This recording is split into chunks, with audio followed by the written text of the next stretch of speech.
excuse me.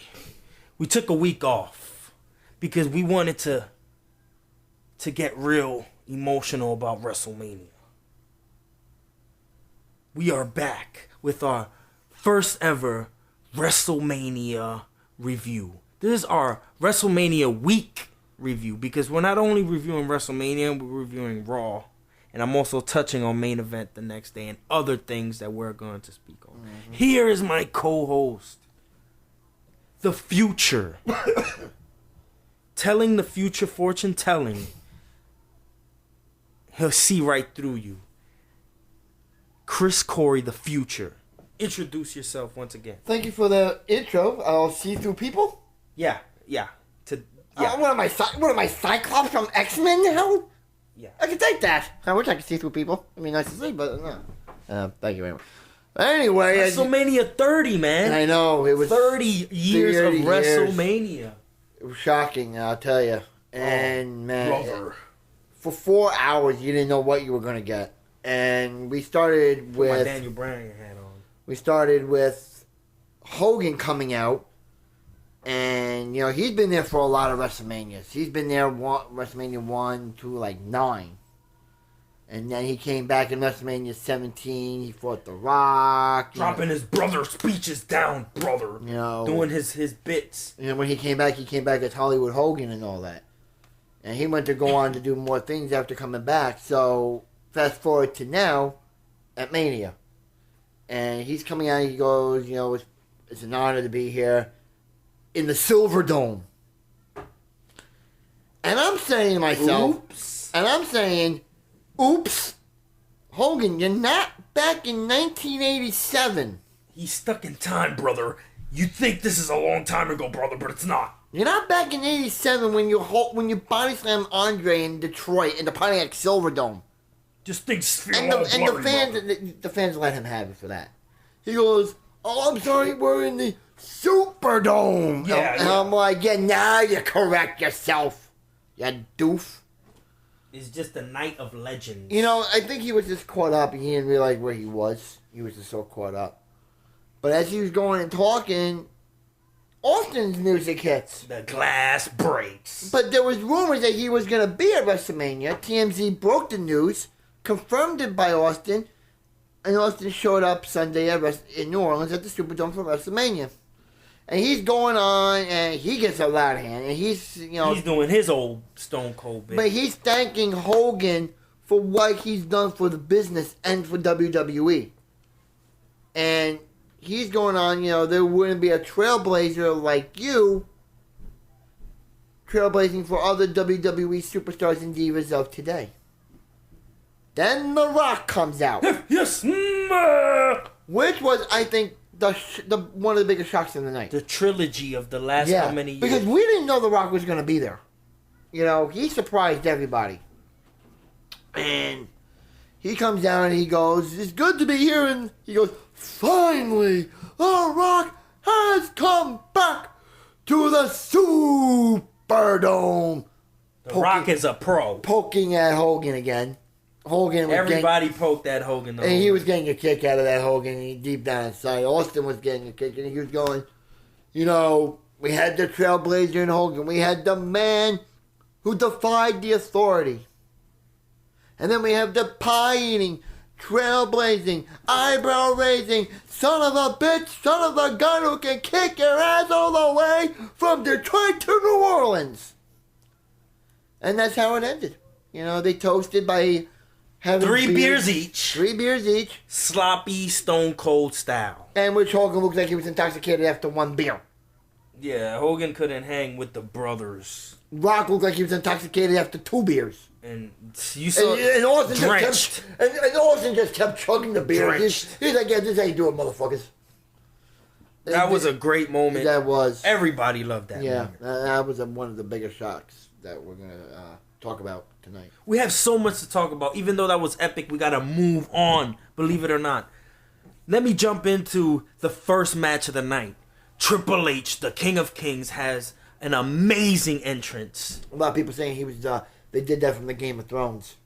Well, kudos to Triple H for having them beautiful ladies with him. They're saying that was a Game of Thrones type of entrance. And Daniel Bryan came out regular, which is fine because he has the yes movement. And 75,000. Yes. And 75,000 strong in the Superdome were all in unison by chanting yes, yes, yes. Except for me. As much as I like Daniel Bryan, I had to go for Hunter.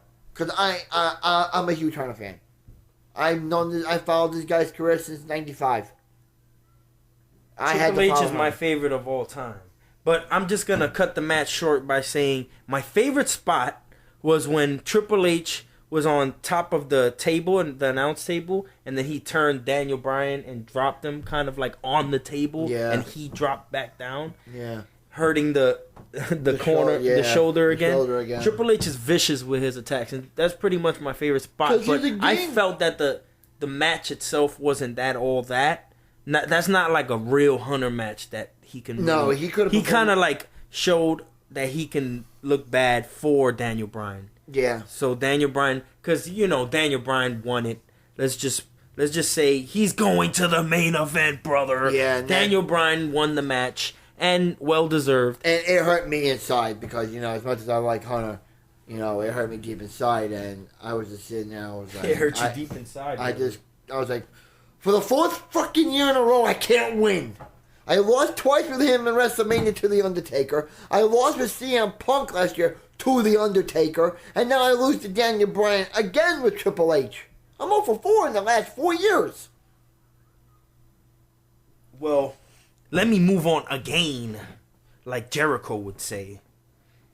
Missing Jericho, by the way, at WrestleMania. I was hoping he was coming back at WrestleMania. Outlaws and Kane all suited up. The corporate Outlaws and Kane versus the Shield. Match was kind of a squash. It was good. It was fast. And it was fast because it was a squash. The Shield did all their spots. Rollins stealing the show. Of course. Even though Roman Reigns is the headliner with the power moves. Oh, man. I feel like the Shield is stronger than ever. Yeah. Great job. Shield wins. I think they put that match in there just to add, just to put the Shield in there. Like, you have to put the Shield in. Not just that, because what were we going to do with the other matches? It wasn't going to be 4 hours if we had the other matches. That's true. They were kind of scrambling. But let me move on again to the Hulk Hogan announced Andre the Giant Battle Royale, which is kind of like a WrestleMania. No, not WrestleMania. A Royal Rumble. Royal Rumble, but they were all there at the same time. Let me just cut you off about this. Hogan said there was 30 men in that Battle Royal. You heard on Monday night that there was 31 guys on that Battle Royal. When was the 31st guy? I may have missed that. There was supposed to be 30 men in the Battle Royal Sunday at WrestleMania. Find out the next night on Raw there was 31 guys. If somebody can find out who the 31 guys were, please let me know. Let us know on our YouTube page. Okay, I'm curious about that. Who were the 31 guys? This is what I've been hearing. So if you could just let us know, that would be terrific on our YouTube page. The match was kind of a scramble of people getting thrown out. And Kofi Kingston did it again. And Kofi Kingston landed on his back, had his feet. With the feet on the step. He always has something going on. And a battle royal. It was like the Royal Rumble again in January. Well, at the end, it was Big Show and Cesaro. And one-on-one, head-to-toe. And it could be like, hey, seems like Big Show will take this one. It makes sense. No, the winner is Cesaro. And they did it nicely, though. He lifted him over the top, just like when... In WrestleMania 3, 1987, Pontiac Silverdome in front of 93,000 fans, Hogan body slammed Andre. The irresistible force meets the immovable object. That's what they wanted to do again. It was like Big Show being the immovable object and the irresistible force being Cesaro. That was a nice play, and... I think that was a fitting tribute to Andre the Giant. That was really cool, and who better to win that match than Cesaro, an upcoming star. Because I didn't want to see Big Show win it. But let me move on. He was a favorite to win. He was a favorite to win because of his size. But let me move on to a one-on-one match.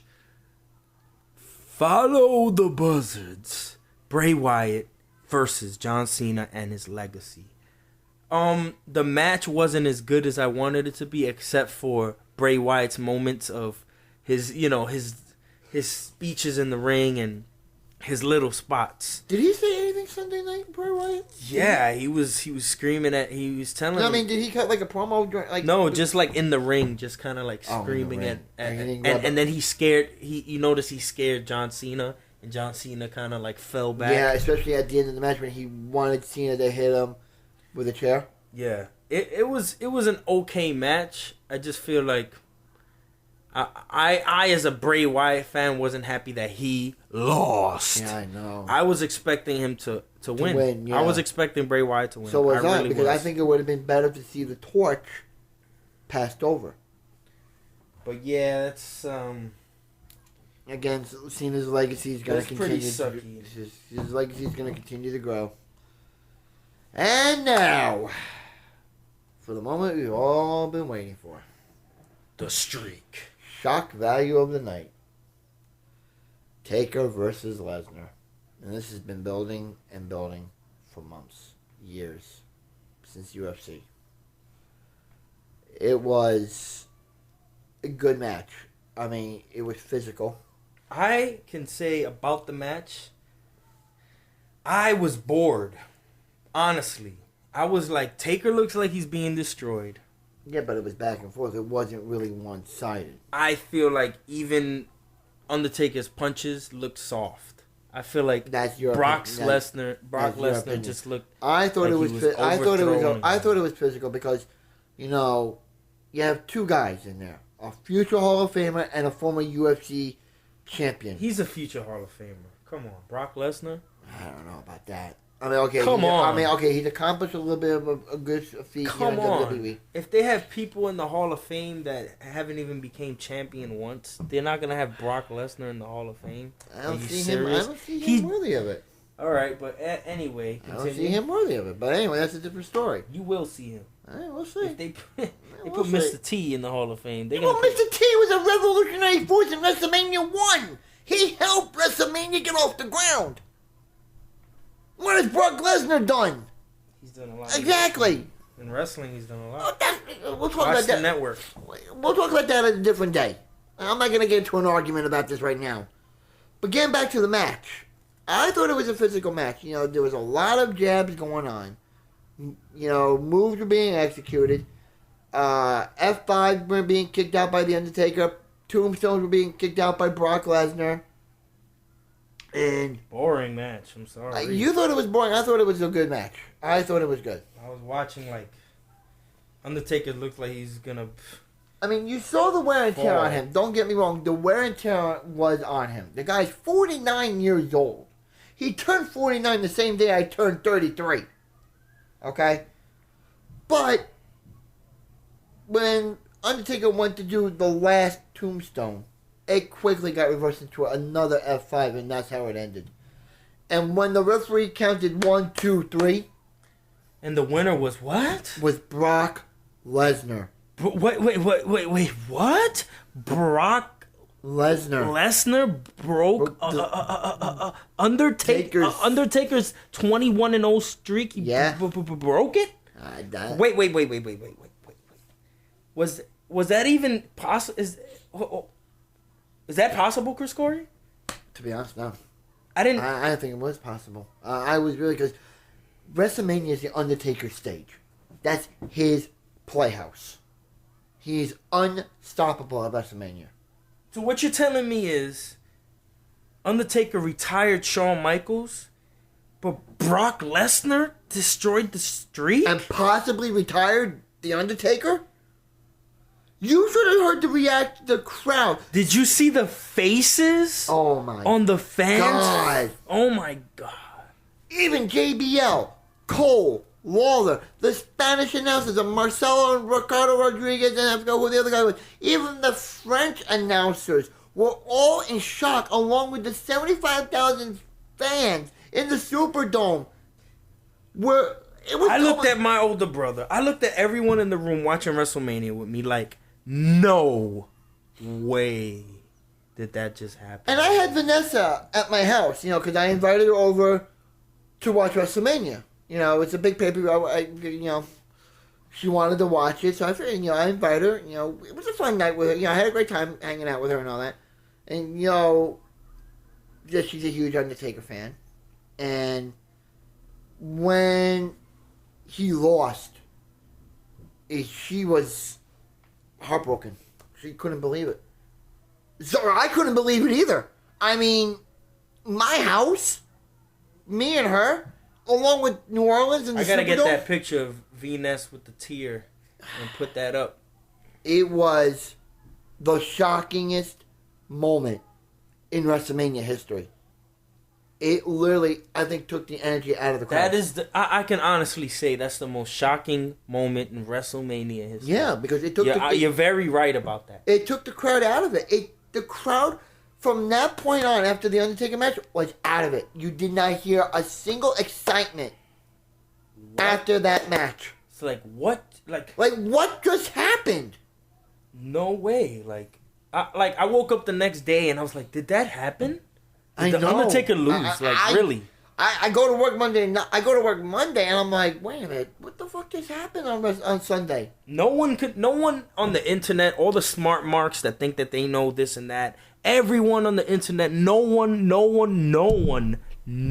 expected the Undertaker to lose to Brock Lesnar of all people. I feel like the shock value of that shook up the whole planet. Yeah. Everyone, it was all over the news the next day. Yeah, it was all like in the Baltimore It's Sun, everything. LA Times. It's the biggest legacy in WrestleMania history is Undertaker's streak. Yeah, I feel like the argument we were about to have, if he wasn't gonna be in the Hall of Fame, now he's going to be in the Hall of Fame. You broke the Undertaker streak. Yes, he broke the Undertaker. He was the undisputed champion. Yes, he broke. You beat the Rock for the undisputed championship. Yes, he broke the Undertaker streak. But do you really see that as a credential to going into the Hall of Fame? I do not. Yes, you beat. If Shawn couldn't do it. Yes, and Hunter couldn't do it. Yes, you'll be one of the best streaks in all of sports entertainment. Nothing is ever going to duplicate that. Nothing. Not even a football record. Okay, but in sports entertainment, I'm not saying that it takes away from Undertaker. It takes away from the people that try to beat the record. Is what I'm saying. Right now, but what I'm saying is, besides Lesnar breaking one of the better streaks in all sports entertainment, okay. Name one other credential that legitimizes Brock Lesnar going into the Hall of Fame. Name one credential besides him beating the streak. He beat The Rock for the undisputed title. That's nothing. Anybody can do that. But not a lot of people that never won the title are in the Hall of Fame. And Brock Lesnar beat a big time star, which is still a big-time star, The Rock, for the undisputed title. Okay, so you're saying... And I give him credit for that. Okay. And he also accomplished other things outside of wrestling. Okay. So it gives him an aura that other people don't have. Okay, I'm going to wind this down in a little bit, but I'm just going to say something here. You're saying, besides the streak being broken Sunday by Lesnar, that's one big credential for Lesnar going into the WWE Hall of Fame. You're saying credential number 2 is him beating The Rock for the undisputed WWE title. Yeah.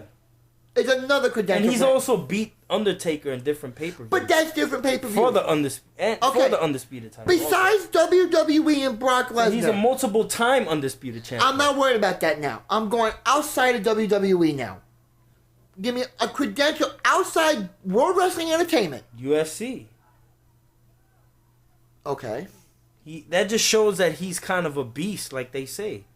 It's kind of like the aura of his whole persona. And no one saw it coming, so it's kind of genius. And he's a Paul Heyman guy. You know, it's kind of like, that's another credential to me. Another credential to you. I mean, he's a Paul Heyman guy, man. I'm telling you right now, and I'm going to be honest with you. You people can comment on this. We want to hear what you have to say. You can bash me, because what I'm about to say, I know I'm going to get on a lot of people's nerves that are Lesnar fans. I don't see one thing besides the streak being broken Sunday. I do not see any other thing or any other credentials that legitimizes Brock Lesnar's legacy to be in the WWE Hall of Fame. Nothing besides the streak. He has done, I say, nothing that values himself going into the Hall of Fame. And I know you people out there are gonna bash me for this. I'm not gonna argue with him, but you know what I'm gonna say? I'm gonna say people that know more than me about Brock Lesnar, that know his credentials, put it on our comments, please, and let Chris Corey know the facts about Brock Lesnar, his amateur background in wrestling. I know his and amateur background. all of his achievements. I know and that. Undertaker must look at that as like, wow, you know what? Overall, in the overall picture, as an entertainer, Brock Lesnar should be the one to do it because he's hated, and you don't want to get a friendly guy that's friendly, that has a good persona for the. You want to shock everybody. Wow. And Undertaker did what was right for business. He did what was best for business, like Hunter coins. So you're saying to me that Undertaker chose Brock Lesnar to have him beat the streak Sunday in front of 75,000 people because he respects what Lesnar did? Yeah. What's so crazy to think about that? You could have had a future Hall of Famer like Hunter or Shawn. But that's just your preference. But you can't take away that Brock Lesnar is an athlete that's achieved a lot. I understand that. So what? Just that should just be enough. Just that, I don't see other credentials that He's the beast incarnate, Brock Lesnar. That's nothing, though. I honestly, seriously, last thing I'm going to say about this, I seriously do not see him being in the Hall of Fame. The only thing he did was, yes, beat the streak, yes, cause shock around the world, yes, legitimize a WrestleMania moment. But other than that, nothing. I want to hear what you people out there, our fans, our universe has to say. Leave comments on our YouTube page or Watch the Pot YouTube. I am curious to hear what you people have to say. Find one credential to legitimize Lesnar's legacy and have him into the Hall of Fame. I'm curious. But enough about that. We're going into the next match at WrestleMania. The Divas Invitational.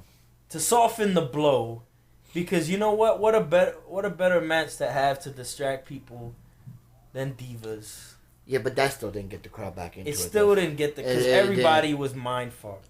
Mind fucked ain't the word, dude. I mean, everybody was still wondering, like, what? Yeah, but you know, you had AJ against other divas like Summer Rae, Cameron, Naomi, Layla, Emma, which I think is a waste of time in WWE.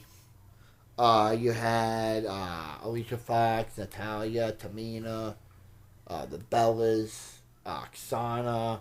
Yeah, everybody in there. And AJ ended up getting the win by doing the Black Widow on Naomi. And I was happy. Yeah, because that was day number 295 of her, I think, one of the best incredible reigns in the women's division. I'm happy that she kept it at WrestleMania, because WrestleMania is the place to have the championship. Yeah. Now I'm gonna throw something out here to all our fans out here. What AJ has done since winning the Divas title last June,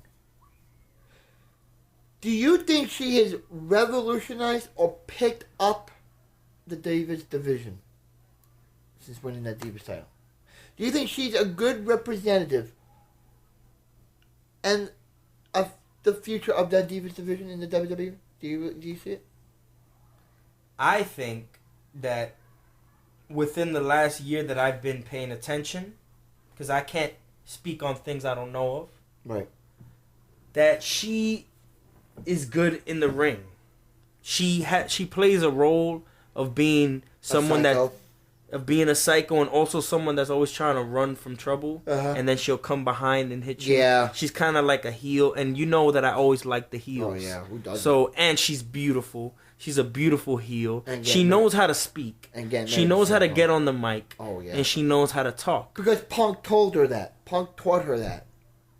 And you know what?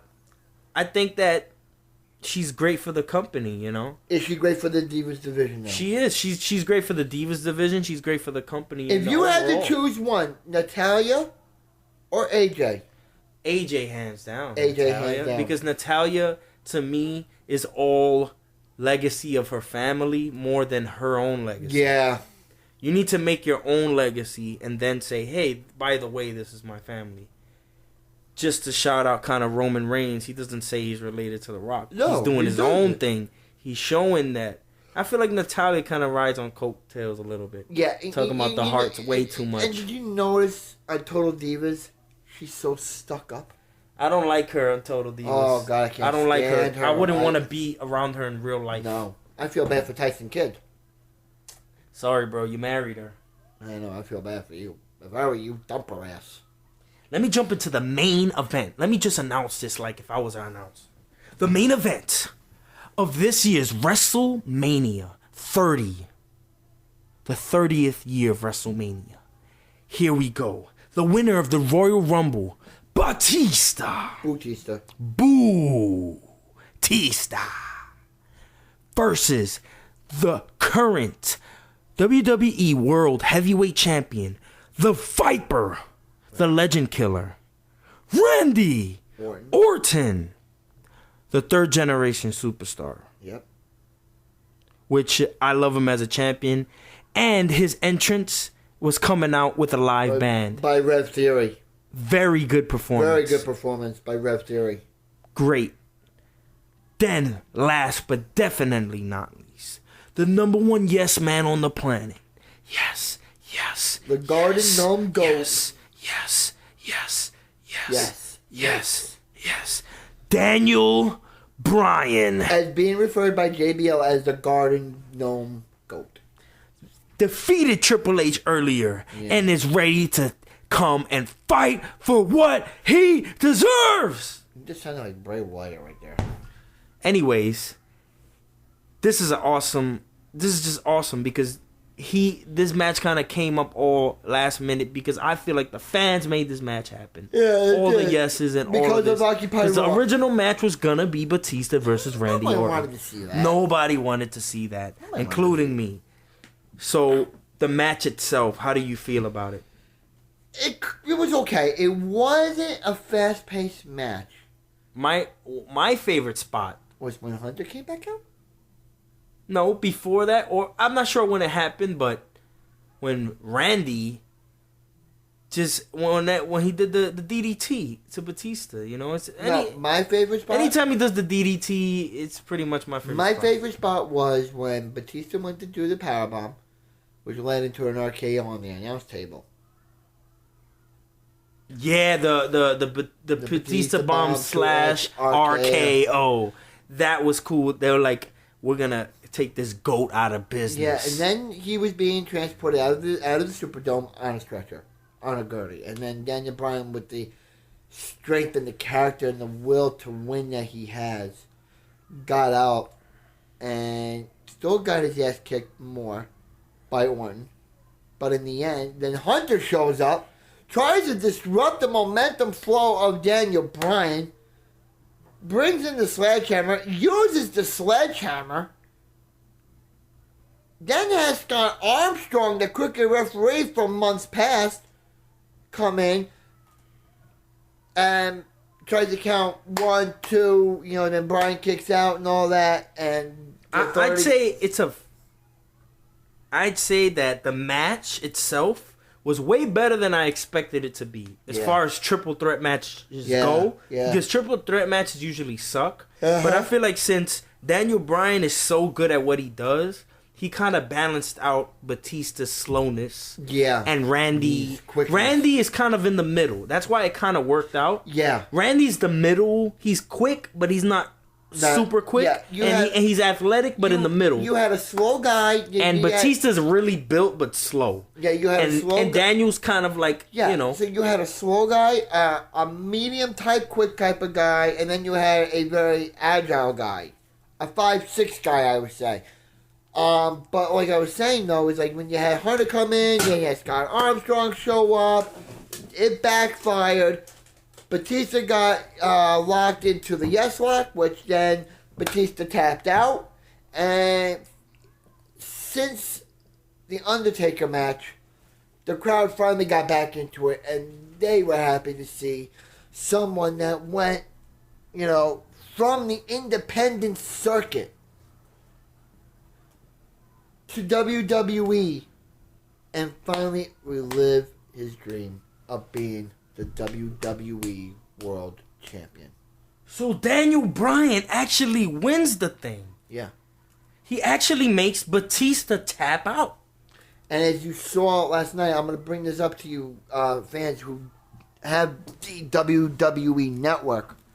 Last night, they aired a documentary on Daniel Bryan. His journey and road to WrestleMania. And You need to see that. It was really, really good. Really good. It was really good. It was... The behind the scenes and all of that. Yeah, it's really cool. I thought it was really good. I thought it was good, But yeah, there at that moment, all the confetti fell. His niece and his sister come to the ring. Yeah. It was such a big moment. Then he went and he got on the announcer's table. And Yes. yes. And that's the moment that we needed because of The Undertaker being such a downer. Yeah. And it it's took just the like, sale out of everybody there. It took everyone's breath away. Yeah, Everybody's it took breath everything away. out. It cut the air thin. I mean, you could cut it with a knife. That's how thin the air was in your And what I arms. must say about the Undertaker match that I'm still going with what I said, that it was boring, but if you look at the overall scope of what happened, it makes sense. It was a slow match because they were telling a story. He's an older man. Father Time finally caught up. Exactly. To him. You know what? It makes more sense that than if he would have been agile. Exactly. It told a story, and it Yeah. makes the whole and you know what? When I thought he was gonna win the match, that's when I thought it sucked. Yeah. Because I didn't get that That's conclusion. Yeah, that conclusion. Exactly. So Yeah. now that I see the overall scope of what happened, it makes sense that Brock Lesnar destroyed him. Yeah. Because there's no way that Undertaker would ever give up if he was still agile. Exactly. So you know what I'm saying? Exactly. Just it shows how much of Undertaker's spirit And is so again, is so like, strong. Like you were saying though, with that story, about how Father Time caught up with the Undertaker, that was done by Paul Heyman himself. No one saw it coming. So Daniel Bryan winning was Really, kind of like it got the crowd back. it got the newer generation invested in the future. Yeah. And now the WWE's adding into a whole different direction now. And that's how WrestleMania ended.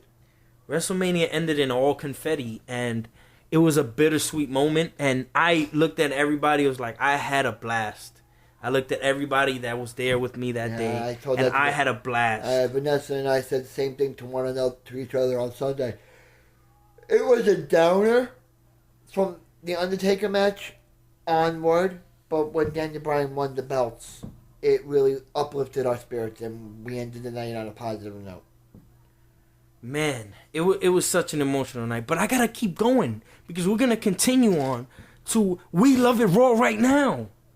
The night after. Right now, we're going into We Love It Raw. The night after We Love It Raw.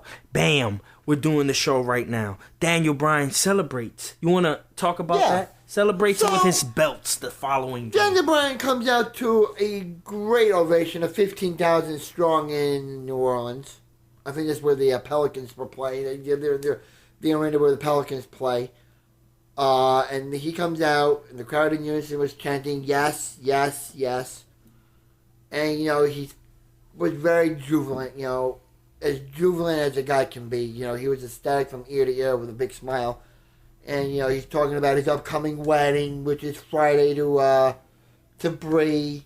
I wish him all the best of luck. There's a match made in heaven right there between those two. And, he goes, he couldn't have won the belts without the love and support of not only his fiancée, but the WWE universe. And that didn't sit well with Triple H. Time to play the game. That didn't sit well with Hunter. And Hunter came out, and he was livid. He goes, you got lucky at WrestleMania, but tonight, I'm ending you, and I'm ending this stupid little movement. Because tonight, I'm challenging you. You're putting the belts on the line against me. Triple H really being the jerk he needs to be for the company because it's best for business. Did you notice that he's acting like Vince McMahon would when Vince was on TV? But at the same time, he's kind of acting like himself. But let's not jump into that. We got so much to talk about. It was a standing ovation for Daniel Bryan. Triple H tries to kill the buzz, and then Daniel Bryan just lifts the belts up and outshines Triple H. Right in his face. Right in his face. Since you don't want to come in the ring, yes, I'm going to do this to you. Yep. So that's going to conclude later on. So I'm just going to jump into the Wyatt family. My favorite dark motherfuckers here to wreak havoc. Versus the good guys, Sheamus, Big E, and John Cena, Super Cena, which he won last night, versus Bray Wyatt, which I'm still upset about. Same here. And I'm just going to rush through the match. It was a great match, and the Wyatts kind of conquered in every single way. And it seems like this match was better than last night's match, which is weird. But let's move on. We have a lot to talk about. Let's talk about Paul Heyman and Brock Lesnar bragging about the streak. Chris? Where do I start with this? You just took the sail out of my wind again. Last on Raw Monday night, Heyman and Lesnar just come out and they're just big time smiling on their face, and they're just like, "We told you so! We told you so." We didn't want to say it, but we told you so. And I'll tell you, the fans, they let him have it. Like, you know, how could you do this? Why? Why at WrestleMania? I mean, what more can I say? You know, they just bragged about, you know, that The Undertaker is done, that he suffered a severe concussion, and that Vince McMahon left his post at WrestleMania to be by the side of The Undertaker. Shows, you know, that, you know, but they did acknowledge the fact that Taker carried WWE for many years. And for the owner of the company to go with his top superstar, it's a sign of respect, in my opinion. But they brought that up, and that's how it ended. I mean, they had to play the heel role because they just destroyed something everybody beloved so much. But I'm gonna move on because we still got so much to talk about. Unbelievable. The Usos put on the line their tag team championships versus the formerly known group as Evolution. The group Triple H has formed many, many years ago. With Ric Flair and the young men, formerly young men, Batista and Randy Orton. Now Randy and Batista have to face the Usos for the belt. And it's kind of like a consolation prize. Yeah, the match never happened. But they come out, they basically destroy the Usos outside of the ring. And they get counted out. But I have a heavy feeling that if they wanted those championships, they would have put they would have took it. And Evolution, because you know they're vying for another reigning tag team champions. They're vying for another rematch, and they don't want the tag team championship. It's a joke to them. They want the title. Yeah. They want the real deal. Yeah. And Randy can't settle for less. Yep. And Batista's only here till SummerSlam, so he needs the belts as soon as possible. He can't be holding the tag team titles. Next. Rob Van Dam comes up to face Damian Sandow. Next. You got that right. Rey Mysterio faces Bad News Barrett. He's back for his first match. Bad News Barrett wins. Next. Alexander Rusev versus Zack Ryder. Next. You want to talk about the headliner of the 2014 Hall of Fame? Oh, my God. Coming out? Yes. Oh. The Ultimate Warrior. Whose real name was Brian Hellwig, which then later changed his name legally to Warrior. If you watch the Hall of Fame Saturday night on the WWE Network, Linda McMahon mentioned that. And his speech at the Hall of Fame Saturday kept going on and on and He on. had a lot on. to say about people that talk trash about him throughout the year. And I'm like, enough already. So he comes out Monday night donning the suit that he wore when he was with the Ultimate Warrior. And then the mask, which I thought was Pulled really... out the mask and everybody went nuts. You know, he was talking about, this and that. And he got a good hand. And then he did his one last Warrior moment with the ropes, which I thought was really good. It made you flash back to when Warrior was a competitor in the former World Wrestling Federation. But did you know one thing about the Ultimate Warrior? Many of you might not have known this. Ultimate Warrior was the first undisputed World Wrestling Federation champion when he held both the Intercontinental title and the World Wrestling Federation championship. They described that as the undisputed champion. It was a very touching speech, talking about his heart about the fans, his last breaths was for the fans, and it was very touching. Because he's always about the fans. He writes memoirs, he does speeches, and he mentions his fans. He has a huge fan club, the Ultimate Warrior. He's a liked guy. Don't get me wrong, I like the guy. That guy had a lot of energy. A lot of energy. He was, by far, my favorite wrestler from the early 90s. So, we will continue on with AJ coming out AJ Lee with Tamina bragging about her win last night. And to a surprise, Paige from NXT comes out. And which I gotta say, like Chris mentioned earlier to me, Paige looks pale like Sheamus. I think maybe they're doing it. Maybe they're dating each other. Who the fuck knows? Make the palest babies on the planet. But anyways, Paige comes out, says, I just want to congratulate you and say, you're doing a great job from last night and, everything's great. And AJ took it wrong, says, you're going to fight me right now. Smacks her in the face. And I'm putting the Divas title on the line. And I'm putting the Divas title She's putting her 295-day reign on the line. Because she's feeling real cocky from last night. From the night before at WrestleMania. So, the match goes on. Surprising win. But it was one-sided. It was a one-sided affair. Paige had no chance because Paige claimed that I wasn't ready. I'm not ready to compete, which was such a hoax. Well, the thing is, she's not ready, but guess what? Paige wins with the Paige Turner. Which was like a leg sweep. And she wins the Divas title, taking away AJ's reign. Did you notice the Paige Turner is like a leg sweep? And I was happy. I was shocked. I didn't expect this. I was happy and not happy because I love AJ. But like JBL said, looks like day number 296 ain't happening. Yeah, and it kind of feels like the new generation is coming up. It's younger blood, and that's what the company needs. And I forgot to mention, they showed a promo of Bo Dallas coming up to the main roster. Again. And you better be believers. That happened on Raw. Again. So let's move on. You mean the man who beat Wade Barrett when he was Intercontinental Champion?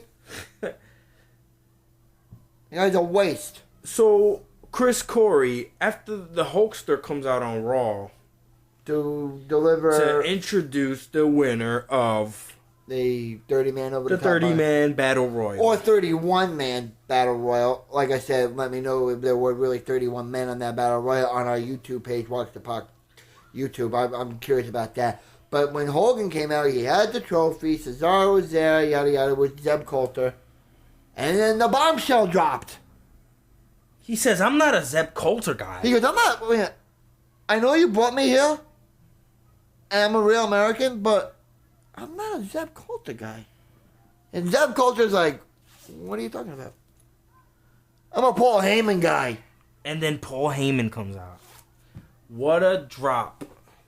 That was. And Heyman, with a smile from ear to ear, from coast to coast, from New York to California almost. And he announces him to be the King of Swing. And 20 minutes later, it was trending on Twitter. Yeah, 20 minutes later.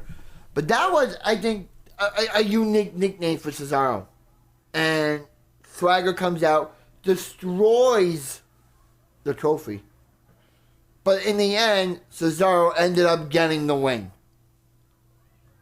The King of Swing now is 1-0 as a Paul Heyman guy. His career just took off. And that brought some you jealous feelings. You jealous. And Jack Swagger comes out. That's right, I said. I mentioned when he broke the trophy. And he broke the... what's up? So, what's up with the jealousy? Is that going to lead to Extreme Rules? Yeah, in New Jersey, by the way. And at the Meadowlands. I'd appreciate an Extreme Rule match for every match. But let's not get into I that. might go to that pay-per-view. It's in New Jersey. It's close. You know, you gotta find transportation to get there. Man, we have so much to cover. Let me finish Raw right now. The match was supposed to be Triple H versus Daniel Bryan. Guess what? Never. Batista and Randy came out, jumped Daniel Bryan, and Triple H is like, no. This ain't gonna go down. This ain't gonna go down because the Shield comes out and they're trying to go 3-on-3 with Kane and Batista and Orton. So Triple H saying it's not gonna happen. Then it eventually leads to Triple H getting almost triple powerbomb after the spear by Reigns. He got a spear from Roman Reigns. A pretty nasty one too. So it's pretty much the Shield protecting Daniel Bryan at the end of Raw, solidifying the Shield as baby faces. Yeah. So now if you're next to Daniel Bryan helping Daniel Bryan, you're solidified as a baby face. Oh yeah. So it's basically whenever the Shield and the Wyatts face off, you know who the baby face is now. Exactly. Because before there was a confusion. Yeah, exactly. But we have so much to talk about. That was the end of We Love It Raw, but unfortunate news for the next following day, 5 o'clock in the afternoon. Something unfortunate happened. Chris Corey, do you want to talk about it? Let me take this. The breaking news was, I'm sitting at home, I'm watching TV as I normally do, and I get a Facebook message from one of my friends. She goes, Ultimate Warrior died. I'm saying to myself, no. This is a joke. Maybe her page got hacked. Maybe this is a cruel joke. I got that message on my Facebook page yesterday saying Ultimate Warrior died. I'm like, no. So I decided to do a little bit of research myself. I go on WWE.com. And I see breaking news. The Ultimate Warrior has passed away. I was like, what? So the Ultimate Warrior has died. I was stunned. For a guy who was the first undisputed World Wrestling Federation champion of the, both Intercontinental and World Wrestling Federation champion, to be named the first ever undisputed champion in World Wrestling Federation history. To a guy... He was just on Monday Night Raw. To a guy who went to the Hall of Fame Saturday. Wow. Gave a speech of the ages. Appears at WrestleMania. Then goes on Monday Night Raw. Thanking the fans from the bottom of his heart. Does one last Warrior impersonation, and then you find out he's dead. A guy who helped the industry a lot. He had a lot of energy. He was passionate about what he did. He loved what he did. This guy was truly something to watch. From WrestleMania 6. From his days with other feuding wrestlers. To him going into the Hall of Fame and appearing before 75,000 fans in the Superdome in New Orleans. To appearing in front of 15,000 strong the next night on Monday Night Raw. The night after WrestleMania. And then you find out that he died. We still don't know what the cause of the death is, but we're going to find out soon enough. Rest in peace to the Ultimate Warrior. And it's very unfortunate, but it happens. Things happen, and we can't speak on something that we don't know until we find out more information. Yeah, and if you want to relive the memory of the Ultimate Warrior. And if you guys find out any information before we do, please put it on the page. Please put it on the page. Because we're really big fans, and we want to know. And we just want to know. Like I was going to say, for those who want to relive Warrior's memorable moments in the World Wrestling Federation days, go to the network if you have it. If not, buy the network. Because this is going to give you the golden chance to relive the legacy of Brian Warrior Hellwig, also known as the Ultimate Warrior. May he rest in peace. That was sad, but I'm going to move on and say that was Monday Night Raw in overall. And I'm just going to touch on main event. The only reason to touch on it is because the main event was The Shield versus the Wyatts. And let me tell you, we already did a lot of time. I'm just going to say the match was awesome. If you guys have time, go on the WWE Network, check out main event. And they give repeats on Wednesdays on IO television. Yeah. So it's a really great match, and I just don't get why that wasn't at WrestleMania. But that's just besides the point. But if you have time, check it out. It was awesome. Here is some... We have some breaking news to report. Some breaking news for SmackDown, which is a spoiler for me as well, that I read today, which is kind of destiny that we did the show late this week because we found out the Ultimate Warrior news, and now we find out on SmackDown, Fandango and Summer Rae break up. Yeah. By way of Twitter. It was on Twitter that this whole thing happened. It was a Twitter thing. Summer Rae was living at Fandango because he tweeted it. I'm done with, well, I don't know how the tweet was, but I'm just going to guess. I'm done with you, Summer Rae. I'm aligning myself with Layla. I got to see how this goes down Friday night on SmackDown now. This gives me now a reason to watch Friday Night SmackDown. I think that their views are going to go up because people know what's going to happen. Exactly. But for those who don't know who Layla is, I'm just going to go into a brief history about Layla. She's a former Miami Heat cheerleader. Drop dead gorgeous. She's a British British descent, mixed. Looks like black, white, maybe a little bit of Latina in there.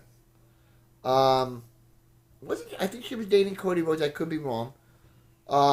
She was on the former WWE Diva Search contest that they had way back in the mid 2000s. I think 6 or 7, what year, I don't know. But she was on there. She aligned herself with The Undertaker's wife, Michelle McCool, to form Lay Cool. She is a former Divas champion. And now she aligned herself with Fandango. That should make you want to tune in for Friday Night SmackDown, people. That should conclude our kind of total impactful SmackDown segment, but without Impact, because I'm sorry, Impact Wrestling is getting overshadowed by everything WWE is doing. Yeah, and we're going to give you... And when I find something out about Impact TNA, I'll let you know, but this week, these last 2 weeks, I have no idea what's going on, because who cares? And also, for all you fans of the WWE Network, we're just going to say this right now. Make sure you watch the network to, 1, relive the memory of the late, great Ultimate Warrior. Okay. Number 2, to watch the Daniel Bryan journey. Okay. Number 3, watch main event. Number 4, watch WWE Countdown, which last night's countdown was hilarious. That was hilarious. If you want to know the number one, they were doing gimmicks, and the number one gimmick was... Spoiler. The Boogeyman. Number 2 was Doink.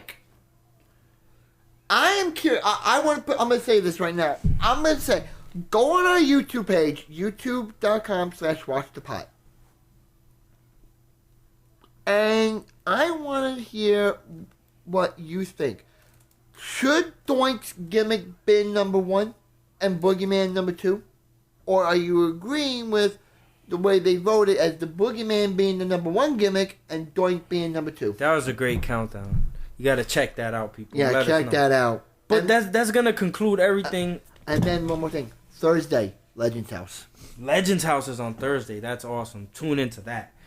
That's everything. That's the WrestleMania review. That's the We Love It Raw review. That's pretty much everything that the WrestleMania week concluded. It's Watch the Pot YouTube, brought to you by WatchThePot.com. And leave your comments. Leave a comment always. Chris Corey's here, and he'll answer any of your questions. I'll answer any of your questions. If I get time. Any critical comments, we want them. We're not sensitive little dandelions over here. We can take criticism. So just shoot, say what you want to say, leave a comment, like, dislike, do what you must. Watch the Pot YouTube, watchthepot.com, and listen to us next week when we come with another show. So I appreciate all the listeners. I appreciate all the likes. Just keep listening. Chris Corey, want to sign off? See you next week for our Raw review, and we're gonna talk about Total Divas next week. And Legends House. Oh yeah, we're gonna give you a preview of Legends House next week too. So for the future and for AS Caldero, this is We Love It Raw WrestleMania review. A bit of Total Non-Stop Impact SmackDown. Signing off. We'll see you later.